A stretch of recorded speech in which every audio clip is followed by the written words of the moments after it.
Okay, everybody, welcome to Raise the Bar episode number 2. This is Monday, August 5th. It's nighttime. We're in the Marriott in Overland Park, Kansas City, the burbs just south of downtown. We're finishing off MLP Kansas City. A nice hot 3-day affair. Very hot. Very hot. How hot? 100 degrees on court. 110? No, I don't know. 110. Someone said 152, but we don't believe that. That seems extreme. We weren't playing on the sun, or I wasn't watching people play on the sun, but I'm Ryan Duigan, GM of the Texas Ranchers, with Dekel Bar, DC Pickleball team member, and Yola athlete. top 160 player in the world. It's a pleasure to get his perspective. But let's get right into it. This is a relatively short event compared to Salt Lake City and some of the ones coming up, but most of the teams had 3 or 4 matches. The Ranchers had 3. DC. We had 3 as well. I think You had most 3. teams had Yeah. 3. You had 2 in one day. Yeah. Which gave us a competitive advantage, but it didn't work out. But anyways. Yeah, what happened? No, let's start with that. What happened? No, we'll get into that later. Let's talk about the people who won and won a lot. So this is shout outs in the Rose section. Rachel. Rachel. DC, let's go. Rachel killed it. She played unreal all weekend. Went 6-0, which is very good. The only undefeated player this weekend. So shout out Rachel. Who else we had? Fed. We had Fed. Fed's healthy-ish. He came back after missing the Salt Lake event where the squeeze were without him for 2 of those matches. He did really well. I think he was 5-1. Yeah, 5-1. Ended up losing a tight one of the Hustlers at the match level, but J-Dub showed up. J-Dub, yeah. MLP J-Dub played well. Anna played well. I think both of them had like 7-1. And Connor Garnett, I think he finished like first on the list, but like 5-1. I guess with point differential, he did well. But Big numbers guy. Big, big numbers guy. He did, I guess, ever since the trade to Utah. 2 good events for him, and Utah is looking much better with more wins and more points. So good job, Connor. Yeah, Utah making the case that their on-court performance is worthy of like the 5 to 8 spot right now. You know, certainly not in rankings, but they've got some energy, and they're putting some. They've pushed some of the top teams to some close matches. Yeah, they have. They're more. They feel more well-rounded now, and just better energy, maybe, or more belief that they can do well. Yeah. And if they go to a Dream Breaker, Connor's not too bad. Yeah, Connor was doing singles. well in the Dream Breakers this weekend. Yeah. I don't know off the top of your head what percentage of matches in Premier went to Dream Breaker? Smaller amount? They started with a lot. The first day there were a lot, and then it kind of dropped down. So I 40. 40%. I don't know. I'm just. Okay, let's talk about conditions. You felt it. I felt it on the practice courts, but you felt it on championship court. Yeah. Very hot. The ball was playing really soft. It was so soft. I remember playing against. I think it was against you guys. I remember like the first half of the game, it was like just adjusting to it, like so hard to return the ball deep because like you're hitting it as hard as you can, but it's not, and it's still not going anywhere. I missed like 2 in a row, like missed a return like in the middle of the net, like hit it as hard as I could, just didn't go. Yeah. You really got to put your whole body into it, and then the next point, I missed a dink in the bottom of the net, just the ball. Heat. The ball just I don't miss dinks. Come on. Especially not on the right. On the left, I'll miss sometimes, but no. Like the ball just stuck to the paddle, did not move at all. Definitely, there's some softer spots on the ball, but it was very mush. Yeah, very much. You guys were still going big for your serves. In the matches that we saw. Yeah, there's a lot of missed returns because it was hard to get the ball deep. Like Christian missed a few of my returns, I missed a couple of his. James hit a couple of short. Everybody was hitting short returns or missing a couple in the net, even though we were really the ball trying. Wasn't coming up. Yeah, People were like knees were like 6 inches off the ground trying to get to this ball. Yeah, and we're all powerful players, I like to think, and we're struggling.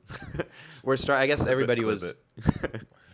Everybody was ripping their serves too, so it kind of makes the ball get stuck on your paddle even more, and just needing to put more weight behind your shots. So A I little think bit of wind too. yeah. So It was it was tricky for sure. Conditions were not ideal, mostly because of the heat. The wind was mild, Sure. but it still plays effect when the ball is that soft. court sizing though, not an issue. No, Perfectly it was good. fine. Yeah, Championship. I feel like Grand Slam. this should be like the standard, the minimum. Yeah. Like it was good. You could always have a little bit more, but I feel like this is a good size for like the crowd being close enough to you, and you have enough space. For me, this is the ideal sizing, maybe like a foot more in each direction. No one was running into the board. No, Actually, not Tyra a did little bit, Tyra, especially in grandstand. Or did she also in No, I think it was Tyra grandstand. Yeah. Kate Fee's paddle was slammed into the boards championship. Yes. Yeah, grandstand could have used. We got some guests. Grandstand could have used a little bit more space, but it wasn't bad. It was good. No, it was. Does the strategy change within the match when it's softer? Obviously, some of the strokes. Yeah, I feel like we all drove more, especially in the men's. We kept going for our serves, and we were driving more because it was harder to really get a good punch on it, and it was easier to shake and bake because like your punch, your volley would float, and then your partner could crash on it, or you could crash on it. I know in mixed we did that as well too. Kwang was ripping against us drives. I was driving as well. So. Yeah, no, you had some of the better drives I've seen you Me? ever hit. Oh, thank you. I mean, they were dipping. Sometimes they're just like They were dipping? loaded liners, but no, they were dipping. Yeah, I felt good with my drives this weekend, especially not in the first match that we had on Saturday, but Sunday and Monday I felt good with it. I felt like I adjusted to the ball and kind of. I actually didn't feel like I was dipping him that much, but I was keeping them low over the net and like kind of going through it, and then it like mushes on your paddle and just like goes in like in a straight line sort of. Top players At least in the world call that dwell time, but yeah. Yes, dwell time with the mush ball. That's how I was approaching those drives at least. Yeah. Kwang It was gets grip it and rip dip it. on them. He has got one of the best drives in the game. There's He no never doubt. misses. No, he missed one. He was very upset. But that's one, and he hits. I don't know how many times did we served. 24 times. He hits like 1.5. No, yeah, he's got very. That's why like at I first think he misses 1 out of every 50 into the net. Like, and it's never long. People. He's never good. hit it. He's got a very good drive. Yeah, for sure. I mean, shout out QD. Anyways, we're live interrupted by some friends of the program. We're gonna invite them to raise the bar. Ladies, first up we have Vivian Glozman of the DC Pickleball Club. We have Let's go DC. Wait, do I get a microphone? Yeah, you're gonna get a microphone. Okay. Welcome to the program. We also have Thanks. let's get We got Schneeman the Demon. Schneeman Wait, the are we Demon. on it? Yeah, we're gonna need our assistant to. Okay, I got Lacy. We're And you got good. Are Dekel. we all in? Yes. Thanks for the mic. Hi. This is great. No one edit anything. Fuck it, we're doing it live. Welcome, ladies. Thank you. You've just wrapped up MLP Kansas City. If your performance this weekend was a fruit, what would it be? Lychee. And why? Yep. It was the first fruit that came to my head. Okay, Lacy, we'll put you on the spot. I'm gonna go with an apple. It's like kind of medium for the weekend, to be honest. Medium? Yeah. What type of apple? Red, green, Oh. traditional, pink lady, honey? Yeah. Definitely not Honeycrisp. Oh, That's wow. too good for my performance. We'll go with Granny Smith. A Granny little Smith sweet, is a fine. little tart. Sure. Yeah. Okay. Some good, some bad. It hits and then it doesn't hit. Yeah. What did the drive end up doing this weekend? We went 1-3 on the weekend. Obviously had some really close games, but Sure. won a nice dream breaker against the Hustlers on Sunday, I guess it was. Yeah, it is what it is. We we're still trying to find our stride out here, but Do you want to share who you lost to today? I don't actually. We don't. It was Do you us. want to talk about it? Do we need to talk about it? Just not the mixed. Yeah, I think we should talk about Do you it. want to talk about the mixed? No, let's talk about like until the match mattered. So the first 3 games. You don't want to talk about. You don't want to talk about the L. I don't remember that one. I remember 3-0, and then I I don't think I went remember back either. inside. That's I think I crazy. went back inside to Yeah. like chill. Yeah. For context, DC beat us 3-0, and then Andre and I played Viv and Dekel and beat him pretty good in the last game. But They did. Like they I did. said, it did not matter that much. So asterisks. No, they played very well in that game for sure. I thought our men's match was very close and good level. We were kind of stuck in the freeze for the last few points, but managed to take it in the end. I thought James played well. I thought it was a high level game. And then you two can talk about the women's match, the women's game. Yeah, me and Rachel started out pretty good, and then we went on a streak of losing 9 points in a row, and I'm not really That's sure tough. how that happened. Yeah, I was sitting like far in the shade, and I was just hoping like somebody would call a timeout. Like, okay, 4 in a row, maybe 5, 6 now. Okay, timeout. 7. Somebody. Okay, but then it gets to the point where you're like Yeah, you're 2 close points away from the but changeover. I'm a fan of stopping, even if it's early, and Yeah. you don't want to lose too many points in a row and get such a big momentum. Yeah. So you guys were up like 11-2? We're up by 8-4, and then 8-4, and then it was like Mm, switched like 13-8. 13-8. Yeah. Yeah. Yeah. But then But then And then what? I guess we won a couple. It was like close all the way through, and then Lacy tanked 3 balls into the net to finish it. Oh, wow. Wait, that's not Wow. quite Hold on, true. hold on. Yeah. Maybe we should take away That's the a mic little- from. The, That's a little aggressive. I agree. apologize. I was not stellar at the end of the match. It was really close all the way through. I wouldn't say any of us played our best, to be honest. It wasn't the clean. Whoa. Did you play your Whoa. best? I played fine. I thought you played fine. No, Sorry. A little distraction. We're Yeah. we're laughing. We have a distraction here. Don't Sorry, worry about guys. Yeah, pretty close at the end. I was very unclutch at the end of women's, but that's the way it goes sometimes. So I'm gonna. We have a serious distraction over here, Serious. but that's okay. Yeah. and Yeah, then, I think our third game was Rachel and James. They played really well. They beat Caitlin and Dylan pretty well, and then with the freeze, it got somewhat close. Yeah. This guy just likes to talk about DC wins, but He does, he does, Yeah, he does. we- more personally, next win later. Vivian, if you could learn something and incorporate some part of Lacy's game into your game, what do you think it could be? Ooh. What a question. Here you go. Ooh. Go ahead. I think Lacy uses her length really well, which I want to give a shout out to the first pod that we filmed last week. Right? Yeah. Okay. It's being edited. Yeah. Is that good? We- Do you want me to continue? Oh well. Can we point out how much taller you are than me? Okay, no, what Vivian's saying is that you have really good mental reach.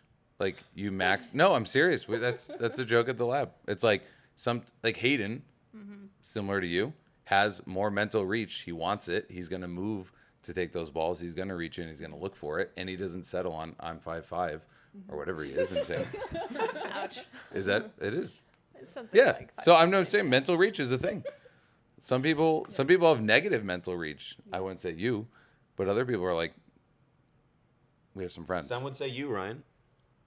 I'm okay doing things off the bounce. Okay. Question for you, Lacy, in reverse. The same. I think. Just say thank you. Thank you. Anyway, yeah, thanks. I've never heard it called mental reach, but that's a No, not me. decent. That would- Yeah, decent phrase for it. I think 1,000% I would take the two-handed backhand of Viv Glozman. Oh, that's true. Yeah, from She from lacks anywhere. The counter, the drive. Yeah, it's all pretty good. Oh my gosh, wait, I have to give her a shout out for her overhead. Well, okay. Go But ahead. I already have that, so. you. Yeah, we can Yeah, compete. you had a sick one at like very late in our game, like maybe 22, 23 or something like that. In our Like mix. in our mix. That was like And a then tough you overhead. Challenge my I'm getting a call. Oh, because of the podcast? I'm getting a call from QD, and he's saying yes, you have a good overhead. Kwong. When? because he lobbed you, and then you hit the overhead. That at was the very end of actually the a match. bad lob, though. I'm not gonna lie. No, that was actually a good lob. I and didn't you- hate it, No, yeah. and they challenged it, and I think you were like at least 6 feet off the kitchen line with the last step you took. So that was the weird, like, It was desperation. yeah, Okay. desperate timeout challenge. Desperation. Kind of weak in my opinion. You shouldn't use timeouts like that. But whatever. Great job. For the 75,000 people that were watching the live stream, there was a little bit of a discrepancy because on a key point earlier in a mixed match, DC attempted to challenge a push off from Christian on a hectic play in which he hit a great overhead.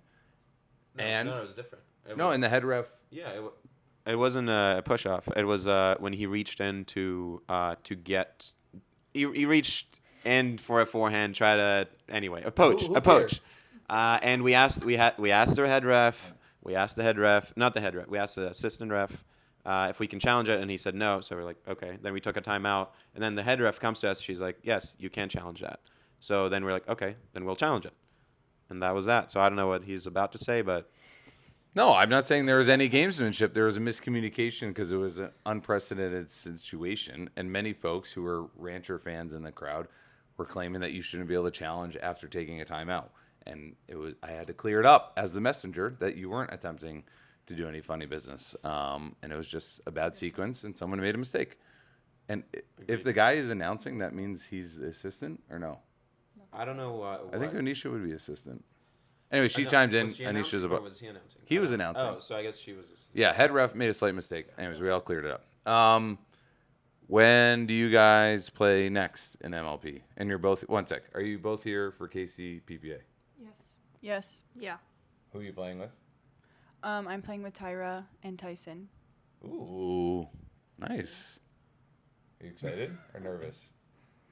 No. Why would I be nervous? not excited, not nervous. Not excited. Feels nothing. All right, Lacy, I'm playing with Jade and Gabe Tardio. excited or nervous? Definitely excited. Jade is one of my favorite partners to play with, and Whoa. Okay, one of. Me one too. of. She Yeah, said I said one She of, said one of. Okay. and I've never played with Gabe before, and he's he can be a little wild, but also super stellar. So I'm excited. Yeah, I feel like your two game styles could be like chaotically positive. Yeah, we'll see. Yeah. Chaotic evil, chaotic good. I don't know. We'll see. Yeah, We'll see. it's gonna be like waves hitting each other, and it's either gonna like form Right, yeah, like yeah, a for tsunami, sure. or it's just gonna be a. Right. Sorry. Yeah. Was that constructive Agreed. interference and destructive interference? Yeah, nice. Former engineer here. Sure, yeah. Nice. I'm like, what role would know those things again? But yeah, Boeing's not doing too well, but she shouldn't have left. I left, so I See, she left, exactly. and then yeah, cause and effect, maybe, yeah. perhaps. Last question for our guests. Dekel, you were coming up with a good one. Wow. I don't have a good one. No. What's your favorite post game? What do you think happened actually in the Ranchers DC women's match? Oh. Wait, technically, like, I don't know what's going on the court, but we destroyed them. That's what happened. Great answer. I love it. Great. We will edit that out. No. Wait, I don't know what happened. Ask Dekel.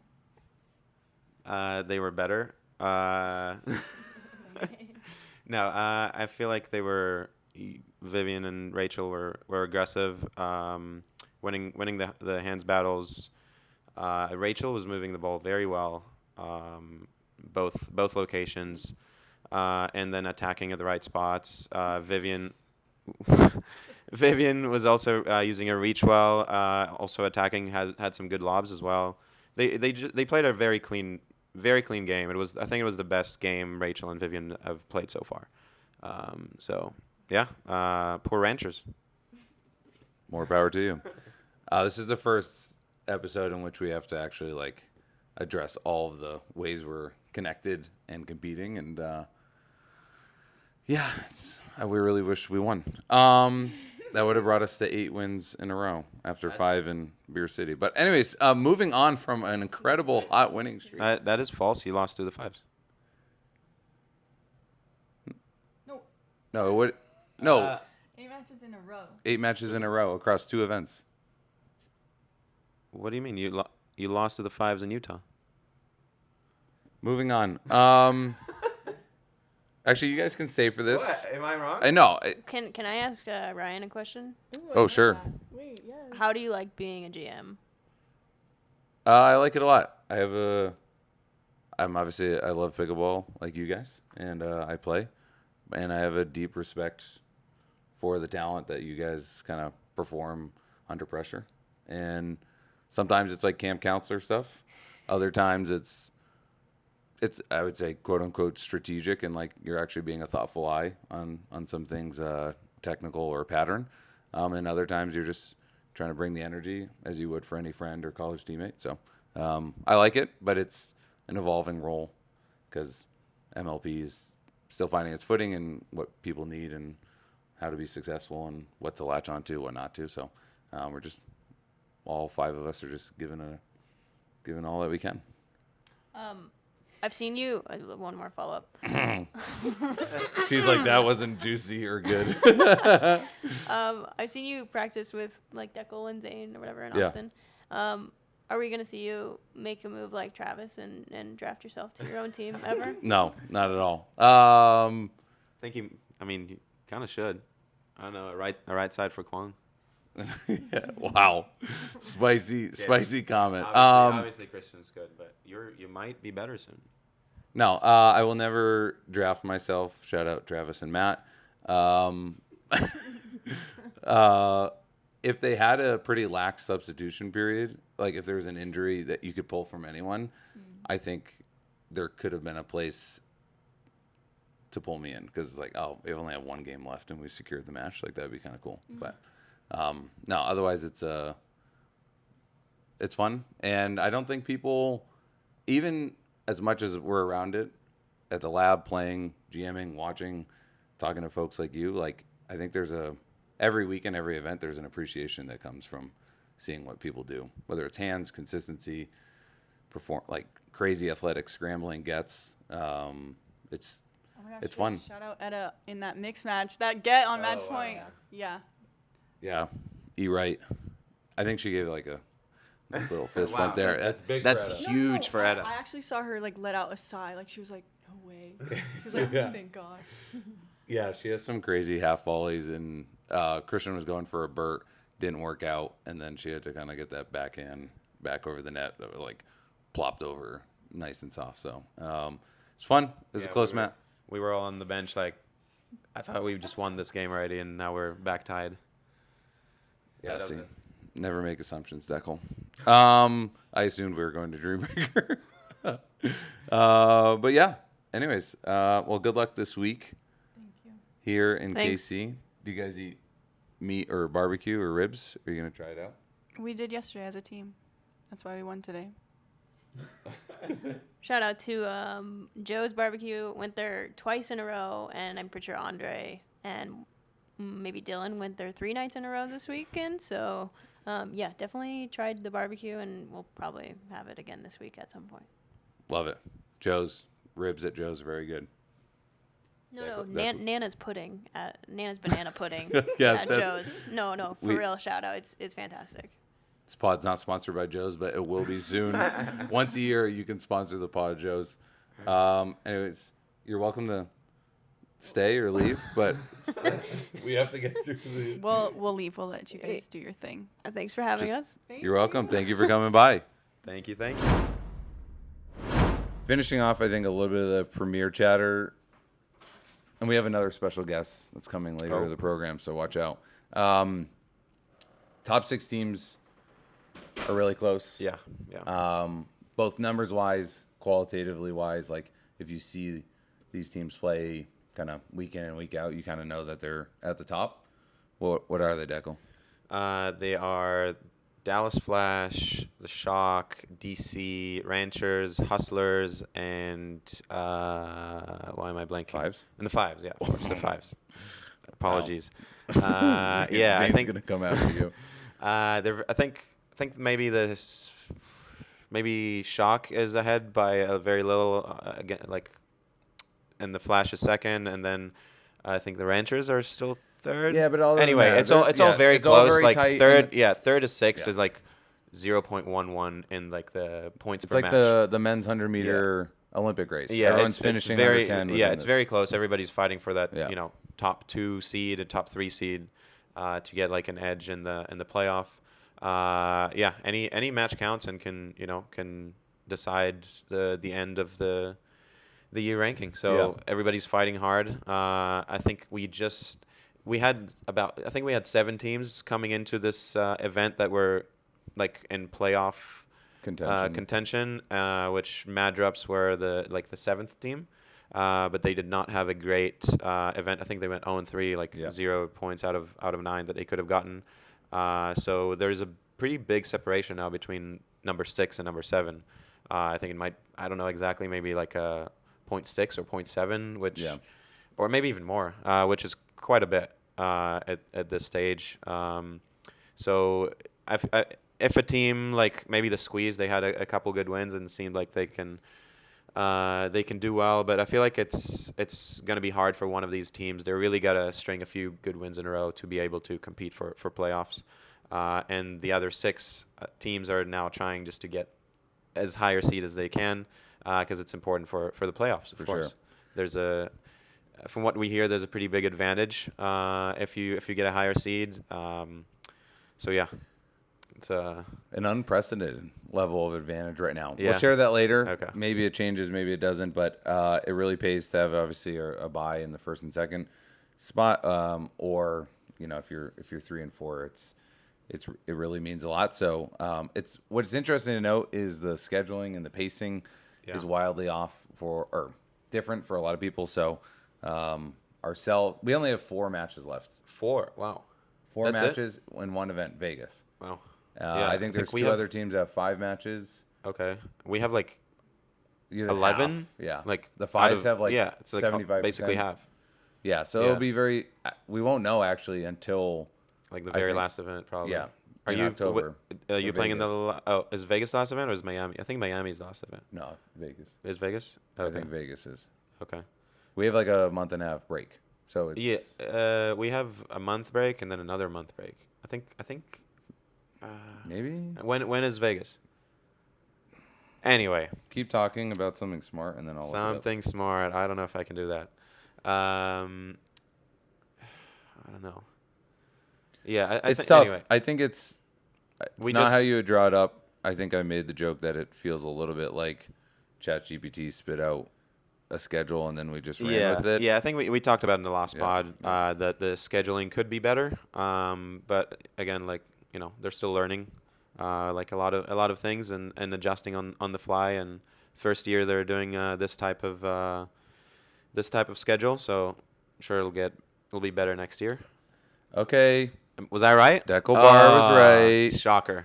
Dekel Bar was right. So, yeah, Las we got Vegas is mid-October. Miami is the last regular season event. Oh, wow. And it's in right mid-October. before the playoff. It's the weekend before the playoffs. So we Yeah. got 3 weekends in a row of MLP. So mid-October, late October, and then first weekend of November is all MLP. The first weekend of November will be in Dallas. I think those will be the quarterfinals. And from what I hear, Orlando will be semis and finals. We'll talk more about the playoffs when we know DC's in them. But it's interesting to see how it's going to come down to the wire. But a lot of good teams, and I think the margins are small. People are clicking. All these teams beat each other. Like there's not one clear-cut team that is unbeatable, untouchable, or that is beating most of these other top teams. Everybody's trading wins, losses. There's also some play styles Yeah. from one partnership to another that like really work, but it doesn't work on the next person. For sure. Because they can handle the heat, or they're willing to dink with you. Yeah. You know, or some 10 teams times. that do well in the indoors last week with the faster pace. We were 2-1 this weekend, buddy. No, you did I know, well. You I did know. well in both. You just finally played a good team. No, I'm kidding. No, but for example, the Mad Drops, they did really well in Utah. They secured a lot of wins, a lot of points, and got back into contention of the playoff. And this week they went 0-3 and very different conditions, from very fast to very slow. I don't know if that had anything to do with it, or maybe fatigue. A bunch of Yeah, teams went back-to-back weekends of MLP. Last week was 6 matches for most of these teams, so it's a lot. It's been a sprint. Yeah, it's very very hard, and then you come back for a few more matches and in the heat, so might be some fatigue, involved. I mean, in August is Is a crazy that month. I was kind of setting you up for an excuse, which is why you lost your last match, but Hey, you didn't take it. That's fine. We don't need to reference a well-fought battle. Maybe we can talk about that match right now. I think that's a good segue. So yeah, DC played against the Ranchers in the last match. Not last match for both of us for the event. Ranchers were on a very good streak. So you guys end up with a bronze in Grand Rapids, which was a lot of wins for you guys. So I think you guys won 5 matches. We had to play a lot through. Yeah, I think that's 5-1 Yeah. for the weekend, and then you had again 5-1 in Utah, right? Because you lost to the Fives, but then won 5 in a row in regulation, which is amazing, and then won 2 more in a row in regulation this weekend. So 7 in a row in regulation. That's a lot of points. 21 points out of 21. That's insane. Congrats, great job, and I'm glad we stopped it. So we played them. We started with our women match, and we talked about this earlier. That our women, it was probably the best game that we played. That our women played. So great job, Viv and Rachel. And then we played the guys played. Me and James against Kwong and Christian. Very close match. He did a lot of big shots, big serves, big drives. Kwong and Christian started hot and were up pretty big against us by like 5 or 6 points maybe. Yeah. Like 11-6, I want to say, or something like that. Again, with like big drives, big serves, and we were struggling to get the ball deep. And they, hit some good shots. And then we started playing a little bit more aggressive, going for our shots a bit more, and just kind of adapting mid-game to a few different things. And the game got really close. We had 2 match points, and ended up losing 27-25. That was a tough one. I was not happy. You say big serves, big drives, big hits, but we also played soft. Yeah, for sure. To James. Yeah. Kwong was doing well going behind James, and Kwong had really struggled yesterday with the soft stuff. Oh, really? Yeah. The dinks were falling, the dinks were rolling. Like, we're working on getting that kind of 5th shot drop and reset. Like, the soft stuff was there. He was dialed in the men's game, and obviously we'll rip, but after the rip or 2, was able to really try to get advantage early on, and if you don't, then obviously play at the kitchen pretty soft. It's hard to just randomly speed up, especially when the ball is slow. Like it's crazy. Your speed up, Franklin U.S. Open. Right? Yeah, your speed up is not fast. Like if you don't play it well, like you're gonna get crushed. So or you kind of working more on combos. So there was a lot of cross court going between Kwong and James. Yeah. So they kind of traded blows there, but like I thought Kwong did very well, and he's got a lot of bite on his back end. Not many people can handle, can go toe to toe with James there, and he was doing very well. Yeah, like roll. Yeah, roll. That is it's kind of crazy. No, I think Kwong is playing at a very high level. He's showed he's deserving of the spot that you guys gave him. He's improving every week. He's working hard. Good kid, good family. We're gonna talk with him and Bao and Duke, his father, sometime on an episode soon.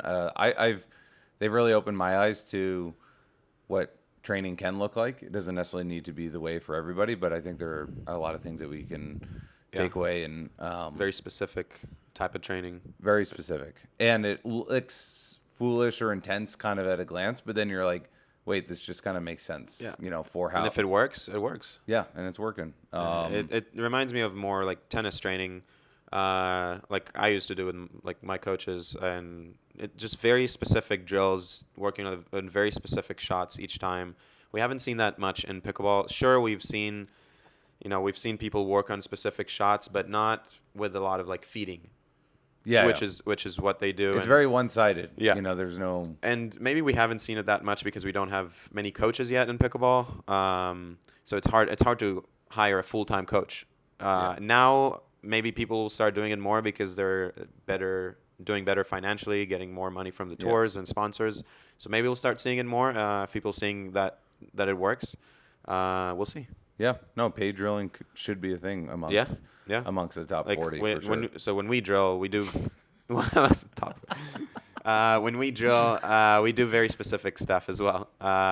We started doing more specific stuff lately too. Like we're getting more and more specific. We'll try to edit one little video that I took of the practice courts today. But a good idea is like it's so one-sided that Duke will be standing in the kitchen with a gearbox poppy paddle, kind of like really wristing hard balls at Q's forehand, slightly below the net so that he can get on that, be it, bend at the waist and kind of push that ball back or defend it, from just the chicken wing spot. And it's like that level of specificity to kind of to groove it that I'm like, damn, like, at the high level, if you really wanted to develop the weapon, that's how you would do it. You wouldn't spend 2 hours in rec and hit it 3 times, And if you drilled it, you should actually be more selfish. You should give up the reins to help your partner do something and then, flip it versus kind of like settling for the middle ground is tough, but it's their job and career. And so. When two pros are playing together, you kind of feel bad just kind of wasting your friend's time.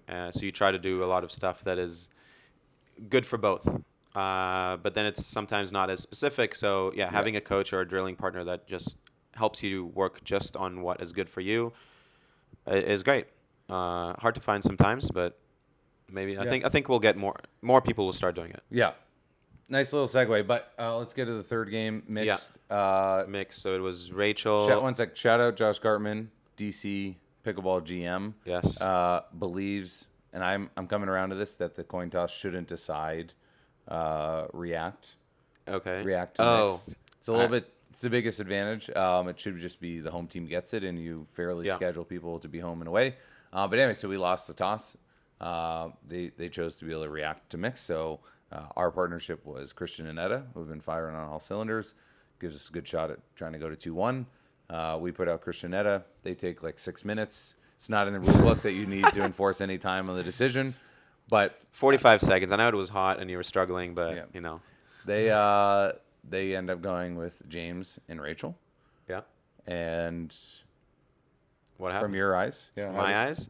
I did not watch the first half of the game because I went to change. I went inside. It was hot, as we mentioned, so I went inside to change, just stop sweating for a little bit, and get some water. And I came back at like maybe 11:09 or somewhere very close to like the changeover.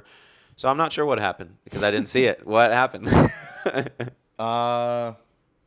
There were some athletic plays, a little bit of crashing and bashing, and some poaching by Christian and James, who were so athletic and long. But I think the first half, the strategy for us, not to give too much away, but was to just actually slow play and dink soft to James.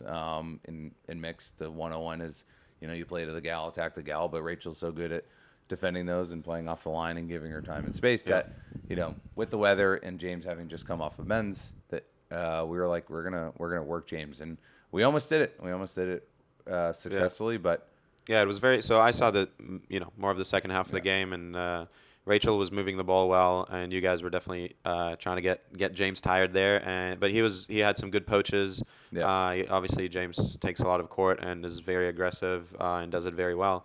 But he was definitely feeling it. We had 2 matches in a very hot day and not a lot of, we had an hour and a half or 2 break between. We're wearing black both times in very hot weather. So that was unfortunate, but I think they were up. They had a few match points. James and Rachel had a few match points, and with a freeze, your team got back and had, like we said, Etta had a sick get in one of the match points. Crazy scramble. We were already about to celebrate with our team, and then she gets it back. Perfect drop,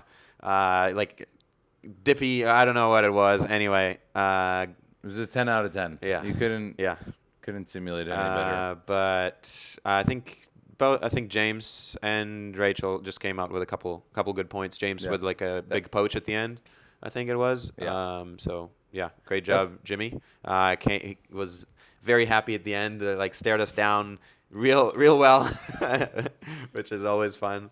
Yeah, and then it was Kwang and Tina against me and Viv. What happened there?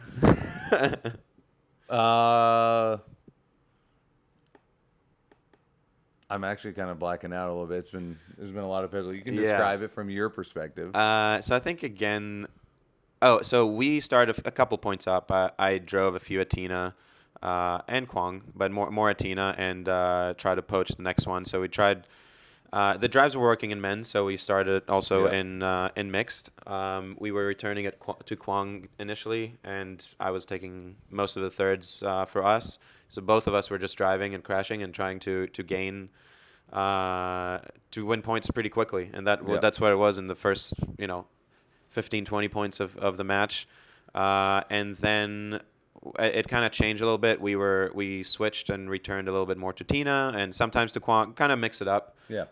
And I was also not driving as much because at first I was driving third, fifth, seventh, a little bit too much. It worked for a couple of points, but then I was missing either my fifth or my seventh, or it just we felt like we were doing well in the kitchen, and I just weren't getting in and weren't getting those cheap points. So why keep doing that? So then we had more kitchen play, and I felt like we had the advantage there. And is there a specific pattern that you thought you had the advantage? I don't want to tell you. We're all going to watch. So if you figure out on your own, then great job. But anyway. Wow. No secrets. I can't. I just can't. Okay. Okay. Yeah, anyway, very close match. Kwang with some great drives. Tina getting everything back as she always does as a wall. She kept you honest. Yeah, she kept me honest. Times. Yeah. Maybe needed to keep you Yeah, she was mostly dinking. We'll talk about that later. Yeah, she was mostly dinking behind me. I feel like it's hard to attack because like the attacks are slow, right? So if it's not a perfect attack behind me, then it's a problem. And I thought Viv played very well. She was countering. She did, yeah. She was countering Kwang's shots well. Had a good Ernie as well. A few flicks. She took a few yeah, out of the air. Yeah. Her fourth were great. We were getting to the kitchen well after I stopped. Okay, they beat us by like 2. Yeah. No, it was. I know. No, you guys were up. Probably, I think you guys were up 23-22, and then it was like Viv's crazy overhead, and then I don't even remember what happened the next point. Oh, she hit one out by 4 feet. Who did? Viv. Remember she hit her serve Oh, the out? serve. Yeah, I think that was a 22-22 or something. Maybe we'll be nice and not add that, yeah, but it was just like it was an anomaly. It was a serve. She kind of hit. I think she hit like the top of the paddle and like just kind of flew Almost to hit the baseline board. She almost hit Tina. I think she was going for a nasty Nelson to the girl, receiver. Yeah, to the receiver. And it almost worked.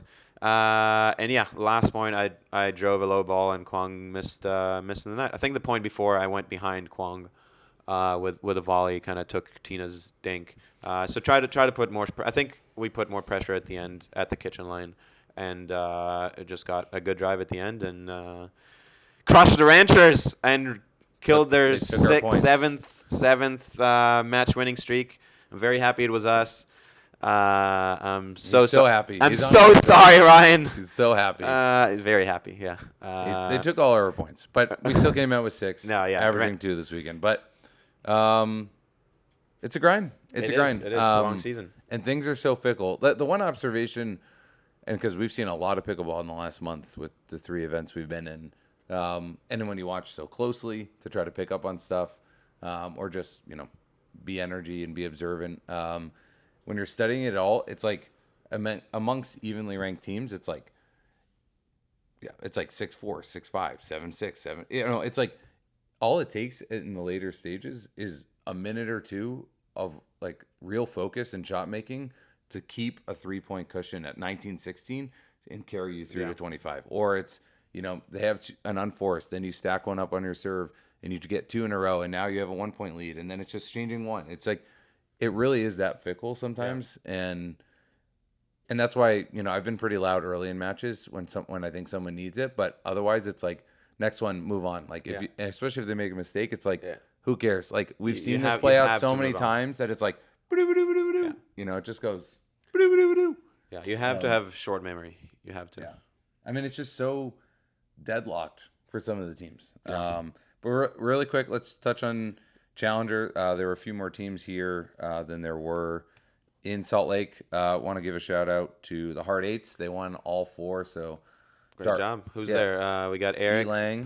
Purple Jesus, and we have Irina Irina and Dark Yana. Yeah, Yana, and Coach GM Adam Stone, killing it with his drafting and his coaching. You know, he used to be a player. You'll He hear about used to be the podcast. best right side player in the game. Yeah. Still is the best right side player ever to play the game. Some would say he carried me to wins. So it's a heavy load. You haven't even had a beer. Let's take it down. But that's 2 weekends in a row undefeated for them. So props to finding their groove. Almost didn't go undefeated, but as the matches are always close. But speaking of going defeated, Bay Area, they lost all 4. Yeah, rough.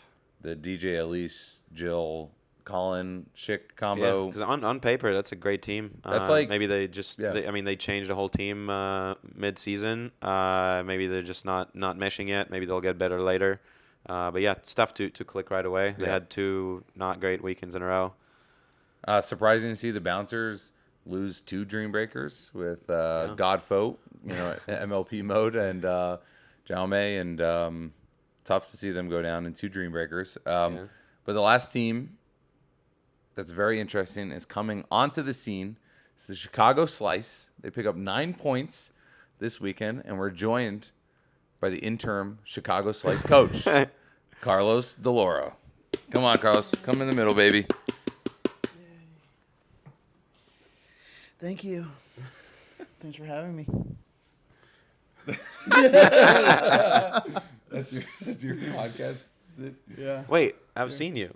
Yeah, I've seen you too. I've seen you on Instagram on some like great videos. Oh, it was dinking tips. Yeah, the cup dink. Yeah, the cup dink. The Dow tips. Yes, I don't know how to that's sit, where man. that's where I remember you from. I don't know how to sit between 2 big, handsome fellas. Okay, let's go. Yeah, we've seen him. You should follow Makin Balls or Play at the Lab or Pickleitos_PB. Worst handle ever. Everywhere. But Carlos. You don't like Pickleitos? It's okay. No, it's a good name, but it's a bad handle. But we'll move on. Right. But speaking of good things, good results for the Slice. They were down in the rankings.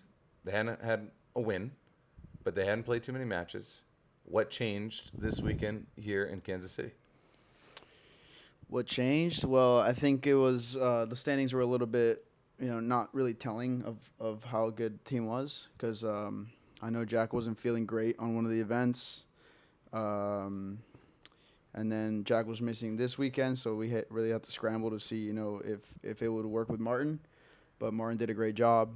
And also we hadn't played as many matches as other teams. Sure. So in the point standings, it didn't look great. But, we now after adding Megan Fudge and, Allison Harris is really solid too. Ball maker extraordinaire. Yeah, that's right. Yeah, One of the best premier subs of all time. Yes. Columbus Sliders had a player, and we lost her on the Miami team. She just filled in from nowhere. Left field. Yeah. Left field. No, yeah, they all battled. And, yeah, it was a really good weekend. I think just getting one win was huge for them, just to get that, that monkey off their back, as my uncle says.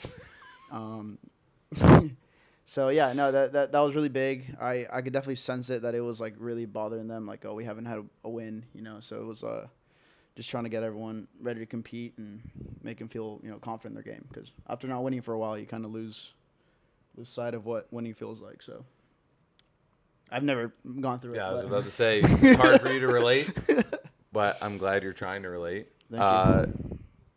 Yeah, so you're the coach. Tell us like kind of a little bit like how you approached it, because you've coached. I've coached. You've coached tennis. You've coached pickleball. You've taught those things. You've been around rackets. Your dad played tennis. But what was your approach this weekend? I mean, honestly, it's a tough spot to fill in. Like, there isn't really a precedent for what a coach does. Yeah, no, it is tough. It's my first time really coaching, during game time. It's one thing to give a lesson or, teach a 3-5 or a 5-0, and it's another thing to go in, in some really important matches and make adjustments on the spot. But yeah, I mean, I found out I was going to do this maybe 4 or 5 days ago. So negotiated a huge lump sum. Huge to deal. change your flight plans. It's the biggest deal in MLP coaching history. Oh wow. No, it's not. But no, I was super excited. First thing, just reaching out to the players, whether they knew me or not, I've seen them around tournaments. So for sure. Obviously, like, I'm not teaching them how to play pickleball. I'm more kind of teaching them, maybe some strategies that they might not see while it's happening on the court. So it's always good to have a good, like, set of eyes that might see something you don't. But yeah, reached out, introduced myself for the ones I hadn't met, and just, I just wanted to be not just a coach, but just like maybe like an extra teammate, supportive teammate. Manu Ginobili, the fifth man. Yeah, exactly. Exactly. Yeah, but everyone was super welcoming. That's cool. We had, Brendan Long, Martin Emmerich filling in for Jack, Megan, and Allison, and they're all super welcoming to the team. And, I think the most important thing is, like, knowing that you can't coach everyone the same. You can't approach everyone the same. Everyone has different personalities. So, yeah, some people you kind of have to they like to hear it, straight up, like, very, not sugar-coated. Yeah. And others is more like, you kind of have to find a way how to approach them. So, but, yeah, everyone responded well. So, good weekend overall. That's cool. What match were you nervous in where you're like, man, my palms are sweaty? Single one? No, I mean, I honestly, it was huge for me to start with a win because it kind of gave me, like, okay, like, I'm Been here. not a complete shit. 30 years of this. Should know what it is. Yeah. No, but probably the first one, not really nervous, but kind of like not knowing what to expect. Yeah. It was honestly like, Because you'd never been to an MLP either. I went to the one in Dallas end of the year last year, but I mean, other than watching maybe some of the squeeze matches because I was following Zane and you. Yeah. And I'm sure I watched you a little bit.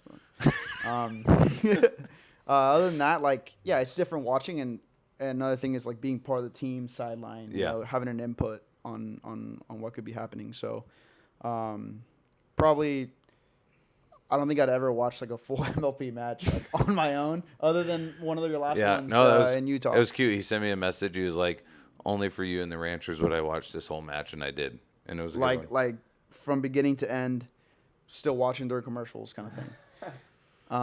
So, yeah, I would say probably the first one. Yeah. Did you get louder? Did you feel more confident being, like, clapping, verbalizing stuff, shouting? Yeah, it's like going into a room and, like, just seeing the first joke land, and you're like, all right, I could kind of, it's never happened to me, but, like, I see friends that are funny do it. Yeah, you're a big listener of stand-up. Dekel, I'll pass you the mic if you have any questions for this rising coach. It's fair to say, though, you are the most successful Latino MLP coach. Yeah. Yeah. Own it. In the history. In the history of the Oh, game. wow. Okay. Congrats. Yeah. How nerve-wracking are those dream breakers on the sideline? Because I know personally, it's nerve-wracking to play, but I'm always more nervous to watch my teammates play. So how as a coach, is it similar? Yeah. It's very nerve-wracking. I mean, we had one against the Hard Eights yesterday. And yeah, it's nerve-wracking. It just reminds me of college coaching. Honestly, I coached 2 years at Utah State, and watching was always tougher than playing. Yeah. Just because, like, you have zero control, and you're just kind of, like, very stationary. You can't really release any stress. But yeah, I mean, it helps that you just got to give the strategy and just hope for the best. Yeah. Like, but anything can happen in Dream Breaker, as you guys know. It helps to have some good singles. We have Megan, which I consider one of the best women's singles in Challenger, probably. Yeah. And then Brendan Long, he can get hot. You never know. Yeah. Brandon can get very hot. Unfortunately, I've been on the other side of that. Yeah. And then, but then you have players like Allison Harris who, like, she'll be like, oh, I don't know how to play singles, but, like, she's better than she thinks, and you got to just kind of find a way to tell her, like, a strategy that might work for her that she, just not playing singles, you wouldn't know. And And then Martin, I mean, he's played such high-level tennis that he has it in him. Yeah. He just hasn't gotten many reps. But Yeah. it's just about, giving all you got. And, yeah. Sure. Keeping the energy high for the team and Yeah. confidence high. For sure. Yeah, I know personally when I'm watching, like I mentioned, like my heart rate is so high. Like at the end of the women's match, let's say when they play, my heart rate is higher than when I play, and I'm like my hands are like shaking a little bit, and like when I start playing, I'm like I'm a little bit shocked still, and then like during the warm up of like our men's match, I calm down a little bit, and it's kind of a weird feeling. Yeah, for sure. Yeah. But yeah, so we're in the losing end of the first Dream Breaker I was a part of, and then and today we made some adjustments like lineup wise and everything, and I felt that the team was more in line of what the strategy was, and we pulled through. So yeah, definitely Congrats. definitely good to get a good first Dream Breaker win. So yeah, good job. I thought you had 3 wins, 3 out of 4 wins. yeah, in your 2 first, regulation, 1 Dream Breaker, and your 1 first Dream Breaker appearance loss. Yeah. as a coach. Pretty good. Yeah. Good job. Yeah. Yeah. Thank you guys. Making me feel really good. Here you go. You can stay there. As we do kind of 2 closing notes, I have one observation. I pre-vetted it with him over a great Mediterranean meal. But first, I want to shout out Elta MD, the official SPF blocker. You're going to need it all week long. And Yola Pickleball, this great amazing paddle, the mod mod 15. Do you guys like this new? We're definitely clipping that. Do you guys like what like do I new, do with my paddle? I love this design. So get one. Seriously, no, this Yola. I love the clean design. I always like the clean designs. So great job on this one, and the white is really nice. So sponsored by Yola, maybe. Anyway, get yours. Got him. Yeah, cut. No. 2 closing notes. We're going to leave you with a tip and something that's kind of a strategic takeaway from the weekend that obviously the rancher's employed, but Dekel can speak to personally about him and what he does in mixed. But the first thing that I pre-vetted this with Carlos over our meal was, premier, like the premier talent and challenger talent is there's definitely, it's a big step up in terms of consistency, shot making, pace, spin. Like it's a big shot, and that's no shot to challenger. It's just when you see it in person or on stream many times, it's like, okay, it's a big step up. And within Premier though, it's very funny to me that like we do train some of these things, these attacks, these more nuanced specific stuff, but you don't really see it in gameplay, right? Dylan Frazier may have one of the best off the bounce attacks in all of pickleball. He's played for 7 years. Number 1 doubles guy right now. Knows how to play under pressure, make a lot of balls. He may pull that once a match. And maybe he should pull it more, but even it would be twice. Yeah. And then you've got 50 rallies. Yeah, but just the threat of it is so big. Just like you're avoiding, like not nobody, but people don't hit Dylan a lot of white dinks. And if you do, you try to make sure it's after you hit a middle dink, basically when he's not in position, standing and ready to attack. So you're avoiding his strength. So that's why he only has a few times he can do it. He can pull it, and then he's trying to make the most of those opportunities. It's like personally, like I like to Ernie, so people don't dink down the line to me too much, right? Sure. So the Ernies need to be created. So he's trying to create those options for him, and but just having that threat, people don't dink down the line to me, right? So then I'm squeezing more middle, for example. So you kind of use that. There's that some scare, dark forces at play. Yes, Exactly. And it's really hard to understand until you've played against that level of talent where they'll pull anything on you because you don't have the hands or the counter. And it's like, but they're not going to do that on an opponent that's, a 6'5" premier player that knows, what the spots that they pull. Yeah. And so it's interesting to just, if you provide like kind of an X-ray on that stuff, there's a lot more at play, especially for how much you guys know each other and have played against each other. Yeah. Where it's like, man, this guy has absolute, weapon, and it's like it's still being effective, but it's not necessarily being used. Yeah. Is the thing that kind of always surprises me. But the second point to me is the hands and the athleticism of Premier or top of PPA is insane. there's a real, whether it's genetic or 6 years of a million reps, like it's really high level. But those don't necessarily come out as weapons to me. They come out as ways to stay in the point or extend the point, right? And so it's like Dylan has amazing hands, but they're coming in when someone leaves up a dink and there's a flick at him, right? Okay. And he's countering well. It's not necessarily that he's speeding up to use his hands, right? Or someone has incredible athleticism and lateral movement.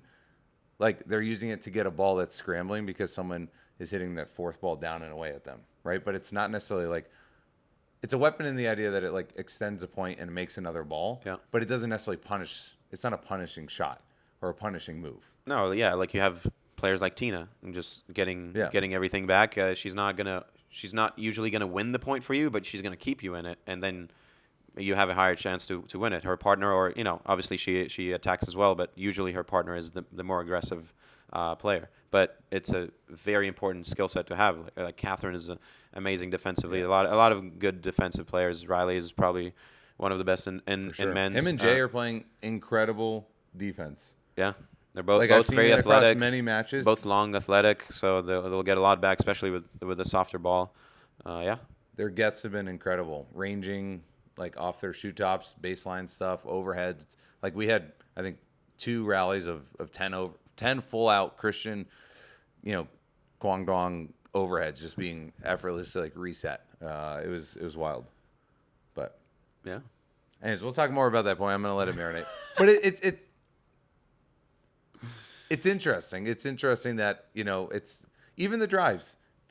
Most of the drives don't win points. No. Right? It's the threat of it, or even you can defensively drive off an overhead or a ball that's coming back to you at the baseline. You can use that. You can use a drive as defense. Yeah, like it's used a lot as when you're pushed back and you're just trying to get into the point and hit a better drop after, or if you're getting a tough third and you're driving a mid-pace drive to get a better fifth. It's all to say the players are very good, and until you can kind of see it up close and personal, it's really hard to unpack and potentially appreciate that. Yeah.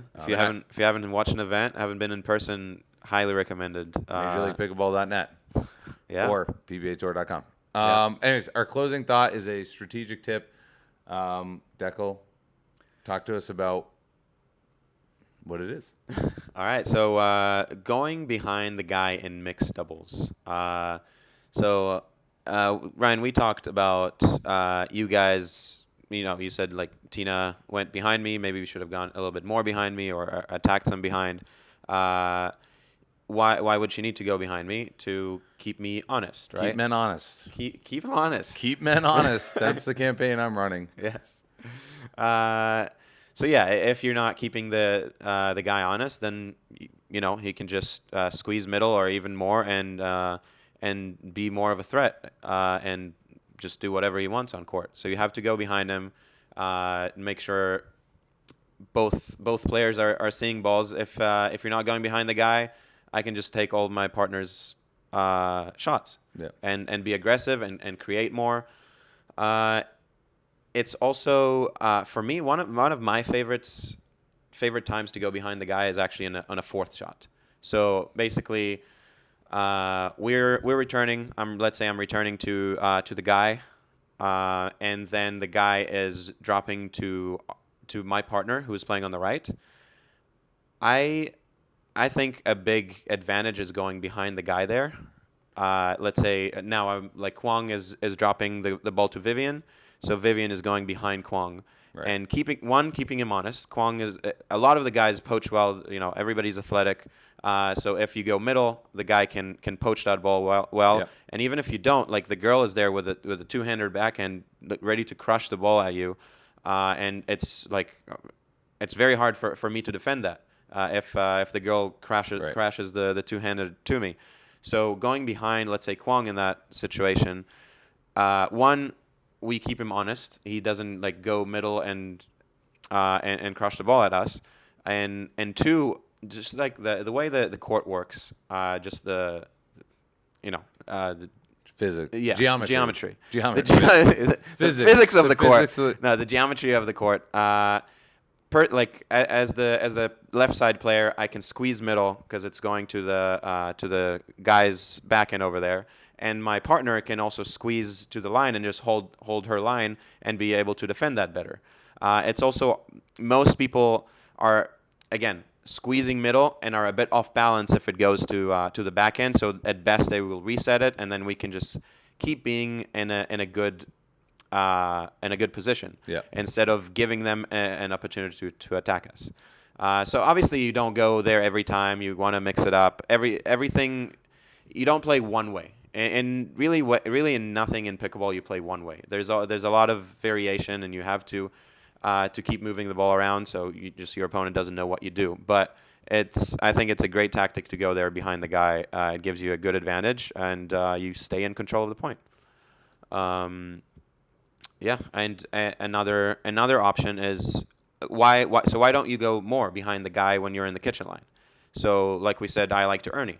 So if you go a lot of, let's say if Tina goes a lot of down the line dinks to me behind me, I'll be able to read them more often, and I'll just Ernie and win the point that way. Yeah. So there's a really fine balance of how much you do it. Sometimes you fake going middle, and then you're ready for the Ernie if they hit down the line. So it's very interesting, and it's a very fun like chess match in the middle of the game. Sometimes you try to just fake movements and put a lot of pressure on the girl to go line or to go middle, or sometimes if you catch them once middle, once in the Ernie, they're kind of they're unsure what to do, and that as the guy, it's something that you want. You're winning then. You're in their head, and then they're struggling. It's really fine balance and knowing when to go line and when to attack line, and against which player. Some players guard their line better and don't poach too much, don't crash too much middle. So it changes in every game and every match, and that's what makes pickleball fun. Yeah, it's a completely new shuffle deck. Yeah, every single time, even with the same partner. Yeah, going against a partnership that's changing it up, and it's fun. It's like real time chess. It kind of oscillates in my mind. Sometimes it's like just make balls, just extend the point, just do fundamental simple stuff, and it's like. Yeah, but then there's also these things where if you have one or two of these tactical implementations, it really does kind of open things up and puts the onus on them to kind of respond. Yeah, for sure. I would say you have to have the option of going behind the guy, though. You have to show them you have it, and then the guy will also be scared. So test them, try it. If you burn a few too many times, then don't do it as often. And also do it when you're in a more comfortable position. If you're in a cross court rally as the girls forehand cross court rally, and you just got a tough dink and you're pushed off the line or wide or whatever, that's not the right time to go line, because then you're in a bad position. Your dink won't be as good, or your attack won't be as good, and the guy is anticipating not a floatier shot, or it's a more common time that people go line, and then they're punished. So do it when you're in a comfortable position, when you're seeing the guy maybe cheat a little bit, so you can do it at the right time. The timing of it is very important, and being in a good position in the point is very important. Everyone on the PBA tour, watch out for Kwang Dong's Ernie's. He's learning coming? in real time. It's coming. Okay, I haven't seen one, but I believe you. It's coming. There's also a bet. We can't let Tina be earning more than Kwang Dong. Okay. I mean, Tina does it well, but we need Kwang doing it very well. And he's going to be bringing it to He's athletic. mix. I'm sure he'll be able to do it very soon. So, thanks anyone Thanks anyone. Anyone? No, we're at that stage. It's very early. I planned that. If anybody's watching, thank you. We know there's 75,000 of you watching just as you did the live stream. But anyways, this was Raise the Bar episode 2 from Kansas City. Dekel's headed back to Austin. I'm staying here. Maybe you can catch me on Championship Court. I'll be doing some commentary, eating more barbecue. But tune in next week for Raise the Bar. Thank you, Ryan. Thank you, Carlos. Appreciate you joining us. Thank you. We'll see you all next week.